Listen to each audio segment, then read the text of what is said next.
चूंकि martial art अपने शुरुआती चरण में थे, इसलिए राक्षसी और विदेशी जानवरों ने मानव योद्धाओं के अस्तित्व को खतरे में डाल दिया, जिससे उन्हें आत्मसमर्पण करने और पीछे हटने के लिए मजबूर होना पड़ा। लेकिन फिर लुसियन की चेतना ट्रैविस समय और स्थान ने उन्हें 10,000 साल आगे एक सपनों की दुनिया में पहुंचा दिया, जहां इस दूर के भविष्य में तकनीकें पहले की तुलना में हजारों गुना अधिक प्रभावी रूप में विकसित हो चुकी थीं। लुसियन ने मार्शल आर्ट ग्रंथों की खोज की जो समय के साथ खो गए थे।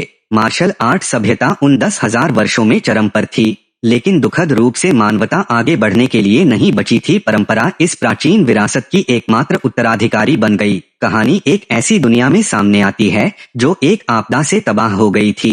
एक बार सुंदर ग्रह खंडहर में पड़ा था और आकाश के भीतर एक विष ने मानवता के निशान बाहर निकाले थे। क्योंकि वह वीरानी के बीच एक बंजर भूमि के अलावा कुछ भी नहीं छोड़कर गायब हो गया था। हालांकि वहां एक अकेला व्यक्ति खड़ा था जो अपार शक्ति और अटल विश्वास का व्यक्ति था। वह एक शांत आचरण के साथ विशाल प्राणी के सामने खड़ा था। उसका हाथ उसकी पीठ के पीछे मजबूती से थामा हुआ था और उसकी नसों में उस आदमी की आंखें तेज रोशनी से चमक उठीं और तेज तरल गति के साथ उसने एक विनाशकारी विस्फोट किया, जिससे उसके रास्ते में आने वाली हर चीज पूरी तरह से नष्ट हो गई। वह झटके से कक्षा के बीच में जाग गया। उसकी आंखें धुंधली हो गईं और उसके सहपाठियों की तीखी हंसी उसके कानों में गूंज गई।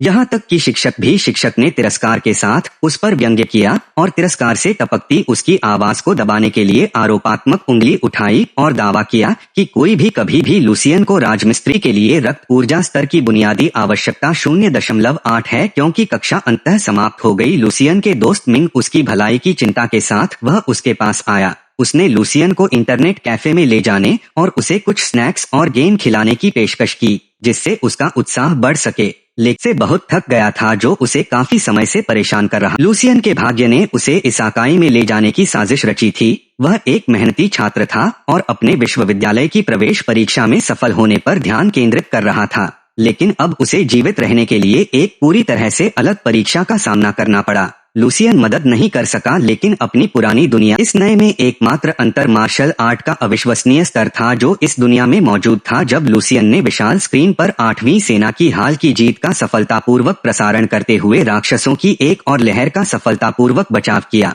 डिलीवरी करने वाली महिला सहजता से पैकेजों का एक बड़ा ढेर ले जा रही थी। लुसियन को अपनी आंखों पर विश्वास नहीं हो रहा था और उसकी शक्ति से ईर्ष्या हो रही थी। सूरज धीरे धीरे क्षितिज में डूब रहा था और शहर पर एक गर्म चमक बिखेर रहा था। जैसे ही लुसियन अपने पुराने अपार्टमेंट की ओर वापस जा रहा था, लिविंग रूम में उसकी मां शारीरिक दर्द के बावजूद अपने पिता की पीठ पर औषधीय पैच लगा रही थी। उसके माता पिता के चेहरे अपने बेटे को देखकर चमक उठे। उसके पिता ने तुरंत कपड़े पहने, लेकिन उसके शरीर पर लगी पट्टियों और पैच ने उसके द्वारा किए गए अपने परिवार का भरण पोषण करने के लिए एक सौम्य मुस्कान के साथ लुसियन ने सुझाव दिया कि उनके पिता उनके दर्द को कम करने और बेहतर परिसंचरण को बढ़ावा देने के लिए एक एक्यूपंक्चर मशीन में निवेश करें।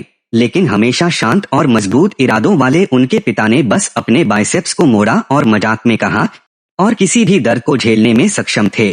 अचानक उनके पिता ने 2 छोटे कंटेनर निकाले जो उन्होंने लुसियन को भेंट किए। यह एक नया पूरक था जिसकी कीमत उनके जैसे परिवार के लिए $20,000 थी। जो अपने पिता के निस्वार्थ भाव से अभिभूत होकर लुसियन ने अपने आंसुओं को रोकने के लिए संघर्ष किया।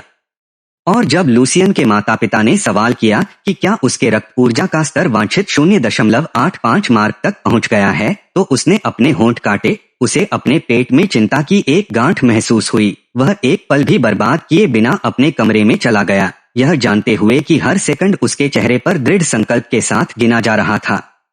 तुरंत शरीर को मजबूत बनाने की तकनीक शुरू की गई। यह तकनीक प्राचीन योग, मार्शल आर्ट और जूडो का मिश्रण थी, जिसे शुरुआती लोगों के लिए एक ठोस नींव बनाने के लिए एक शक्तिशाली और प्रभावी तरीका बनाने के लिए कुशलतापूर्वक अनुकूलित किया गया था। लुसियन ने उस प्रलयकारी घटना के बारे में स्पष्टीकरण शुरू करने से पहले एक गहरी सांस ली।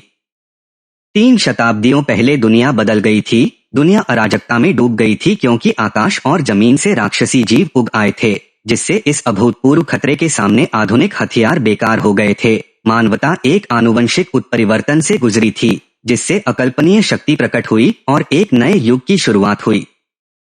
Martial art. लेकिन इन नई क्षमताओं के साथ भी मानव जाति ने खुद को उन राक्षसों के खिलाफ बड़े पैमाने पर नुकसान में पाया जिन्होंने उनके अस्तित्व को खतरे में डाल दिया था। शहर दैनिक आधार पर गिर रहे थे और मानव जाति को भीषण शरीर के लगातार 3 चक्कर लगाने के बाद पीछे हटने और फिर से इकट्ठा होने के लिए मजबूर होना पड़ा।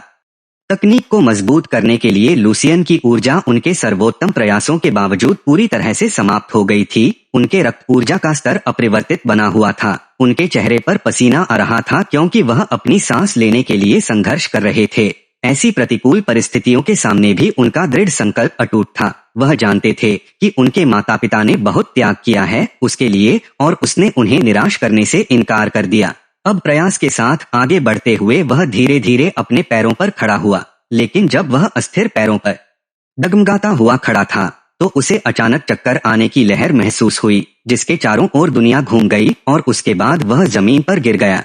लुसियन जाग गया, लेकिन उसने अपने आसपास जो देखा वह उसके शयन कक्ष का परिचित परिवेश नहीं था, बल्कि उसने खुद को अपने परिचित दुःस्वप्न की एक उजाड़ बंजर भूमि में पाया। लुसियन ने खुद को इस दुःस्वप्न से जगाने की कोशिश की, लेकिन कोई फायदा नहीं हुआ और फिर एक ज़ोंबी ने लुसियन की ओर छलांग लगा दी।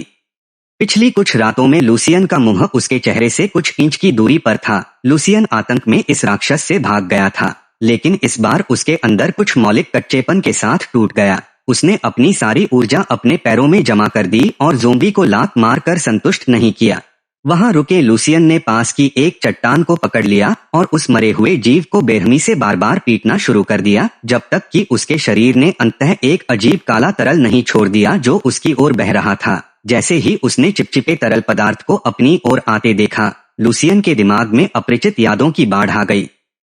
विस्मयकारी और भ्रमित होकर उसने एक अज्ञात व्यक्ति को समुद्र तट पर अपने एक दोस्त से विशिष्ट रक्षात्मक दस्ते में शामिल होने की इच्छा के बारे में बात करते हुए देखा। उस व्यक्ति ने जल्द ही एक सैन्य वर्दी पहन ली और प्रतिष्ठित बेस नंबर 1359 का सदस्य बन गया, जहां उसे कठोर प्रशिक्षण से गुजरना पड़ा।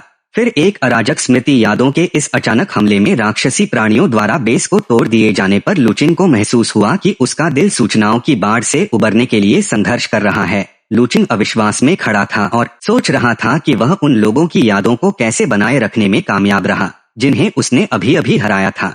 उनके ज़ोंबी रूप में उसका हाथ अनियंत्रित रूप से कांप रहा था, अपने आसपास की शक्तिशाली आभा से अनभिज्ञ। जैसे ही वह विचारों में खोया हुआ था, पीछे से अचानक हमला हुआ। बिना एक भी झटका खोए चारों ओर घूम गया और एक ही तरल गति के साथ ज़ोंबी का सिर अलग कर दिया। उसका शरीर एक ढेर में जमीन पर गिर रहा था। जैसे ही बेजान लाश एक गहरे चिपचिपे तरल पदार्थ में घुलने लगी, लुचिन को अपनी नसों के माध्यम से ऊर्जा की एक अजीब सी अनुभूति महसूस हुई और उसके शरीर में अचानक शक्ति का प्रवाह हुआ। लुचिन को एहसास हुआ कि उसके पास न केवल जिन लोगों को उसने हराया था उनकी यादों को बनाए रखने की क्षमता, लेकिन वह उनकी शक्ति को अवशोषित भी कर सकता था। लुसियन को विश्वास नहीं हो रहा था कि वह क्या अनुभव कर रहा था। उसे याद आया कि वह अपने सपनों के दायरे में था। उसने एक गहरी सांस ली और सोचा कि क्या इसके बावजूद सब कुछ वास्तविक था।